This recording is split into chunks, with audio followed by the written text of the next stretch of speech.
తగ్గించుకుని వాటి విషయంలో ఆసక్తి కలిగి ఉండమని పౌలు గారు సంఘానికి హెచ్చరిస్తున్నాడు. కాబట్టి మీకు మీరే బుద్ధిమంతులు అనుకోనవద్దు, కీడునకు ప్రతి కీడు ఎవరికి చేయవద్దు. మనుషులందరి దృష్టికి యోగ్యమైన వాటిని గురించి ఆలోచన కలిగి ఉండడు. అది ఆలోచన కలిగి ఉండమన్నా ఆసక్తి కలిగి ఉండమంట ఒకటే కదా. కీడు చేయవద్దని మాట్లాడుతూ అందరి దృష్టి, మనుషులందరి దృష్టికి యోగ్యమైన వాటి మీద ఆలోచన కలిగి ఉండు. శక్యమైతే మీ చేతనైతే మట్టుకు సమస్త మనుషులు సమాధానముగా ఉండు. ప్రియులారా, మీకు మీరే పగదీర్చుకునగా దేవుని ఉగ్రత చోటేడి. పగదీర్చుట నా పని, దేవునికి మహిమ కలుగునుగా. కాబట్టి ఏం చేయాలంట? యోగ్యమైన వాటి విషయంలో ఆసక్తి కలిగి ఉండాలని పౌలు గారు సంఘానికి తెలియజేస్తూ ఉన్నాడు. దేవునికి మహిమ కలుగునుగాక. మరొక విషయం 14వ అధ్యాయం, రోమపత్రిక 14వ అధ్యాయం 19వ వచనం చదువుకున్నాం. 14-19 రోమీయులకు రాసిన పత్రిక 14వ అధ్యాయం 19వ వచనం. కాబట్టి సమాధానమును పరస్పర క్షేమాభివృద్ధిని కలుగు చేయు వాటిని ఆసక్తితో అనుసరిద్దాం. భోజనం నిమిత్తం దేవుని పనిని పాడు చేయకూడదు. ఏంటంట? ఏం చేయాలంట? పరస్పర సమాధానమును పరస్పర క్షేమాభివృద్ధిని కలుగు చేయు వాటినే ఆసక్తి. లోకంలో సమాధానం కలిగి ఉండడానికి ఇట ఆసక్తి కలిగి ఉండాలి. క్షేమాభివృద్ధి కలుగు చేసే వాటి విషయంలోనే మనం ఆసక్తి కలిగి ఉండాలని దేవుని వాక్య భాగం ఉంటుంది ప్రియులారా. కాబట్టి ఈ విషయాలలో ఆసక్తి, సమాధానంగా ఉండటం ఆసక్తి ఉందా? లేదు. సమాధానంగా ఉండలేవు. ఏదో ఒక రకంగా మనం ద్వేషిస్తాం, దూషిస్తాం, తగాదులకు వెళతాం, కానీ సమాధానం పడలేము. రెండవది క్షేమాభివృద్ధి. అది క్షేమాభివృద్ధికరమైనది అయితేనే మనకు మేలు కలిగించే వాటి విషయంలో మనం ఆసక్తి కలిగి ఉండాలని, యోగ్యమైన వాటి విషయంలో ఆసక్తి కలిగి ఉండాలని ఆయన తెలియజేసినట్లుగా మనము క్షేమాభివృద్ధి కలుగు చేయు వాటిని ఆసక్తితో అనుసరిస్తాం. ఏదైతే మనకు క్షేమాన్ని ఇస్తుందో దానిని మనం అనుసరించాలంట. ఏ మార్గం మంచిదో ఆ మార్గంలో నడుచుకోవాలి. ఏది క్షేమాభివృద్ధి కలుగు చేస్తుందో వాటిని ఏం చేయాలంట? అనుసరించాలంట. అనుసరించడం అంటే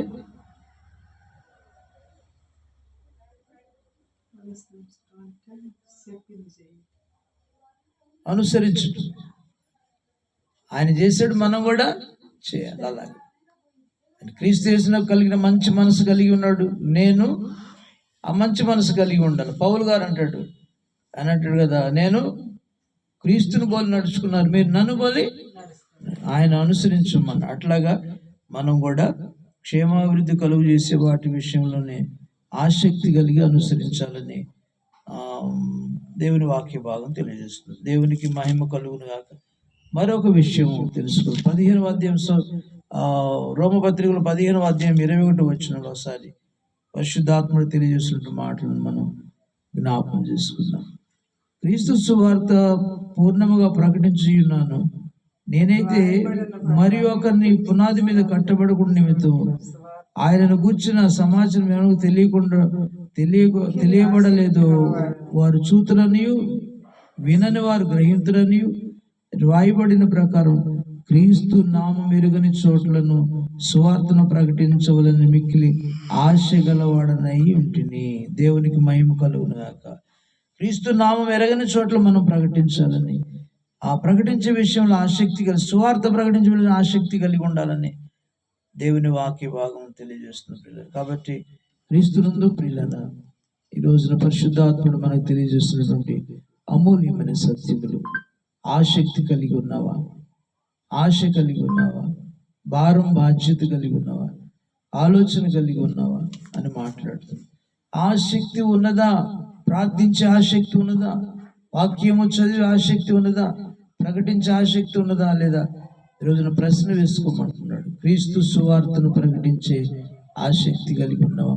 క్రీస్తు నామం ఎరగని చోట్ల ప్రకటించాలంటే ప్రియులుగా, క్రీస్తు నామం ఎరిగిన చోట్ల కాదు, క్రీస్తు నామం ఎక్కడైతే ఎరగలేదు అక్కడే మనం యేసుక్రీస్తు సువార్తను ప్రకటించాలని పౌలు గారు ఆయనకు ఉన్నటువంటి ఆసక్తి ఆశ అంట. మనకు కూడా అలాంటి ఆసక్తి, ఆశ కలిగి ఉండాలని పరిశుద్ధాత్మ రాత్రి కాలంలో తెలియజేస్తుంది. ఒకటి ఇంటిని కూర్చున్న ఆసక్తి ఉండాలి, భౌతిక సంబంధమైన ఇంటి, ఆత్మ సంబంధమైన యేసుక్రీస్తు ప్రభు వారికి ఉన్నట్లుగా మనం కూడా అలాంటి ఆసక్తి కలిగిన అపోస్తలుడు పౌలుకు ఉన్నటువంటి ఆసక్తి, ఆ అపోస్తలులందరికీ ఉన్నటువంటి ఆసక్తి, దేవుని ఇంటిని కూర్చున్న ఆసక్తి ఉన్నట్లుగా మనం కూడా ఆసక్తి కలిగి ఉండాలి. రెండవ ఆసక్తి ప్రేమ కలిగి ఉండటానికి ఆసక్తి కలిగి ఉండాలి. ఆ తర్వాత ప్రేమ కలిగి ఉండడానికి ప్రేమ కలిగి ఉండ ప్రయాసపడాలి. కృపావరములు, ఆత్మ సంబంధమైన వరం విషయంలో ఆసక్తి కలిగి ఉండాలి. శ్రేష్టమైన వరముల విషయంలో ఆసక్తి కలిగి ఉండాలి. రెండవది. మూడవది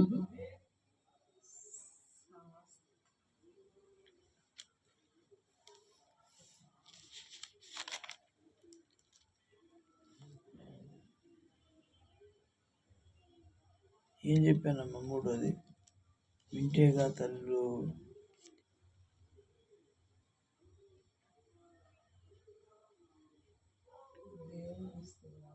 ఆత్మ యందు తీవ్రత కలిగి ఉండడానికి ఆసక్తి కలిగి ఉండాలి. మూడోది తగ్గువాటి యందు ఆసక్తి కలిగి ఉండాలి. నాలుగోది క్రీస్తు నామ సువార్త ఎరగని చోట్ల సువార్త ప్రకటించే ఆసక్తి కలిగి ఉండాలి కదా. ఇంకొకటి ఆసక్తి, మరొక అత్యాసక్తి, ప్రార్థించే ఆసక్తి కలిగి ఉండాలి. వాక్యం చదివే ఆసక్తి కలిగి ఉండాలి. తద్వారా అనేకులను సువార్త ప్రకటించి క్రీస్తు నామం మెరిగిన చోట్ల ప్రకటించే ఆసక్తి కలిగి ఉన్నప్పుడు అనేకులు క్రీస్తుని గురించి తెలుసుకుంటారు. ఆయన అద్భుత కార్యాలు చేస్తాడు, వారి హృదయాలు మార్చివేస్తాడు. తద్వారా వారు రక్షించబడతారు, నిత్య నరకాన్ని తప్పించుకుంటారు. యేసుక్రీస్తు ప్రభు వారిని గురించి ఆయన నిజమైన దేవుడని ప్రకటించారు. ఆయన ద్వారానే నిత్య జీవం అని ప్రకటించారు. ఆయన ద్వారానే నరకం నుంచి విమోచన, పాపముల నుంచి క్షమాపణ మరి ఎవ్వరు ఇవ్వలేరని, ఆయన తప్ప ఇవ్వగలిగిన వారు లేరని, ఆయనే పాప క్షమాపణ, నిత్య జీవం ఇవ్వగలిగిన దేవుడని మనం ప్రకటించాలి, వారికి తెలియచేయాలి. పాపములను చనిపోతే వారు పరలోకం చేరరు, నిత్య జీవం చేరరు. కాబట్టి పాపములు కడిగి వేసుకోమని చెప్పాలి. ప్రభు వైపు చూచి రక్షణ పొందమని చెప్పాలి. ప్రభునందు విశ్వాసం నుంచి కుటుంబాన్ని రక్షించుకోమని మనం ప్రకటించాలి. అలాంటి కృప పరిశుద్ధాత్మ దేవుడు నీకు నాకు అనుగ్రహించునుగాక. ఈ సమయాన్ని బట్టి ప్రభుకు వందనాలు చేస్తూ ఈ మాటలు మనం ఇంట్లో ప్రభు దీవించునుగాక, ఫలింప చేయునుగాక. ఆమేన్, ఆమేన్, ఆమేన్. పరిశుద్ధుడైన తండ్రి, ఈ సమయాన్ని బట్టి నీకు వందనాలు చెల్లిస్తూ మీరే మహిమా ఘనత ప్రభావాలు పొందుకోమని నిశ్చితానుసారంగా మాట్లాడి నిశ్చితానుసారంగా జరిగించినందుకు స్తోత్రాలు అర్పిస్తూ ఈ మాటలు మా వినికిడిలో బలపరచమని, ఇంకా వివరంగా చెప్పే ఆత్మ జ్ఞానము శక్తిని దయచేయమని సమయాన్ని బట్టి స్తుతులు అర్పిస్తూ అనేకులకు నీ సువార్త ప్రకటించే బలం దయచేయమని యేసుక్రీస్తు గారి నామమున స్తుతించి ప్రార్థించి అడిగి వేడుకుంటున్నాం తండ్రి. ఆమేన్, ఆమేన్.